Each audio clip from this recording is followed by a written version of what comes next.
বন্ধুগণ, আমি কবি মহিউদ্দিন চৌধুরী মাইকেল আবারও আপনাদের সামনে উপস্থিত হয়েছি একটি যৌক্তিক রচনা পাঠ নিয়ে। আমার এই যৌক্তিক রচনাটি আমি লিখেছিলাম 1/6/2024 খ্রিস্টাব্দে। এই যৌক্তিক রচনাটির নাম নিয়ন্ত্রণ। আমি পাঠ করে আপনাদেরকে শোনাবো। তার আগে আপনারা যারা এখনো আমার এই ইউটিউব চ্যানেলটি সাবস্ক্রাইব করেন নাই, তাহারা দ্রুত সাবস্ক্রাইব করে লাইক, কমেন্ট, শেয়ার দিয়ে পাশে থাকবেন, এই কামনা রেখে আমি পাঠ শুরু করছি। আমরা মানুষ সাধারণত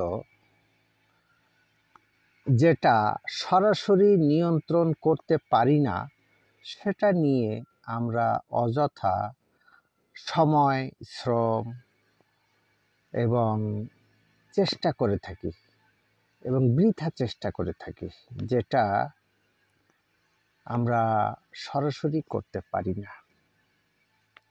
কিন্তু কিছু বিষয় আছে যে বিষয়গুলো আমরা সরাসরি চেষ্টা করলে নিয়ন্ত্রণ করতে পারি, কিন্তু সেই বিষয়টা আমরা চেষ্টা করি না।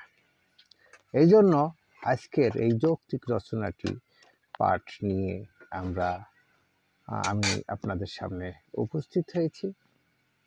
সাধারণত যে বিষয়গুলি আমরা সরাসরি নিয়ন্ত্রণ করতে পারি এবং যে বিষয়গুলি আমরা সরাসরি নিয়ন্ত্রণ করতে পারি না, এইটা আমরা চেষ্টা করতে পারি, কিন্তু চেষ্টায় ব্যর্থ হওয়ারও সম্ভাবনা খুব বেশি থাকে। তাহলে আমরা যেটা পারি নিয়ন্ত্রণ করতে, সেটা যদি আমরা চেষ্টা করি এবং সেটাতেই যদি আমরা সাফল্য লাভ করতে পারি, তাহলে যে বিষয়গুলো আমরা চেষ্টা করতে পারি না, আমাদের ক্ষমতার বাইরে, সেটা অনধিকার চর্চা বলা যেতে পারে। এই কাজগুলি থেকে আমরা বিরত থাকতে পারি, বা প্রাথমিক চেষ্টায় ব্যর্থ হলে সেটা আমরা বিরত থেকে নিজেদেরকে সংশোধন করতে পারি। কারণ নিজেদেরকে যদি আমরা সংশোধন না করতে পারি, তাহলে অন্যের সংশোধন দিয়ে নিজের উপকার পাওয়াটা খুব বেশি আশা করা আমার মনে হয় উচিত না। এটা একটা অনধিকার চর্চা বলা যেতে পারে। যেমন একজন ব্যক্তি, একটি পরিবার, একটি সমাজ, একটি গোষ্ঠী বা একটি রাষ্ট্র নিজেরা অনেক বিষয় নিয়ন্ত্রণ করতে পারে, আবার অনেক বিষয় আছে যেগুলো তাদের নিয়ন্ত্রণের বাইরে। তাহলে আমি এখন আলাপ করব যেটা নিজেদের বা নিজের নিয়ন্ত্রণ করা সম্ভব, সেগুলো নিজে বা নিজেরাই করা সম্ভব, কিন্তু সেটা নিজেদেরকে চেষ্টা ও মনোযোগ স্থাপন করা দরকার ভালো থাকার জন্য। সেই বিষয়গুলি কি কি এখন সেটা আমি আলোচনা করব। যে বিষয়গুলো আমরা নিজেরা নিয়ন্ত্রণ করতে পারি এবং শান্তি বজায় রাখার স্বার্থে আমরা চাইলে চেষ্টা করলে বা চেষ্টা করে নিয়ন্ত্রণ করতে পারি, এই 7টি বিষয়। 1 নাম্বার, আমাদের মনোভাব।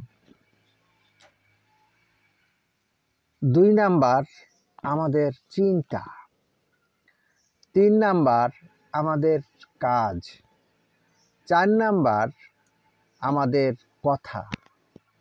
5 নাম্বার, আমাদের প্রতিক্রিয়া। 6 নাম্বার, অন্যদের সাথে ব্যবহার বা আচরণ। 7 নাম্বার, সময়ের ব্যবহার। এই বিষয়গুলো আমরা নিয়ন্ত্রণ করে আমরা একজন ব্যক্তি, একটি পরিবার, একটি সমাজ, একটি গোষ্ঠী বা একটি রাষ্ট্র আমরা সকলেই ভালো থাকতে পারি।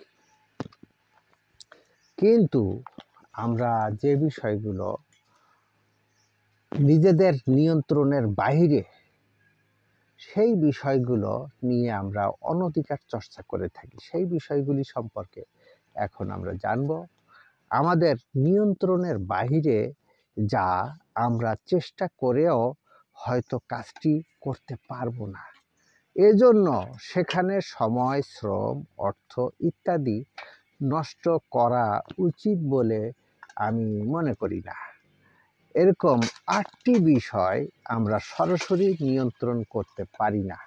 সেই 8টি বিষয় সম্পর্কে এখন আমি আপনাদেরকে জানাবো বা আলোচনা করব। 1 নাম্বার, অন্যদের কথা। 2 নাম্বার, অন্যদের কাজ। 3 নাম্বার, অন্যদের মতামত। 4 নাম্বার, আমাদের সম্পর্ক বা অন্যদের ধারণা। 5 নাম্বার, অন্যদের পছন্দ।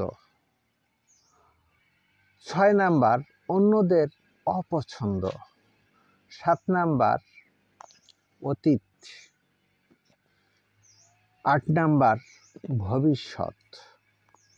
এই বিষয়গুলো আমাদের নিয়ন্ত্রণের বাহিরে।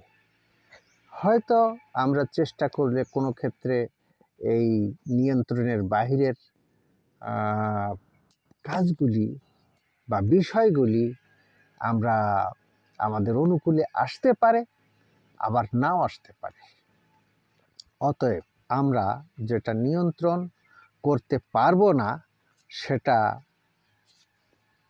করা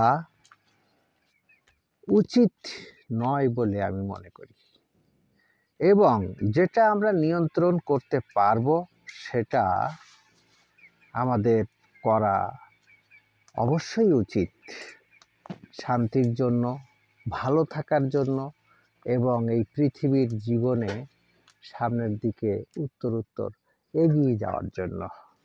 আমার আজকের ভিডিওটি এই পর্যন্ত।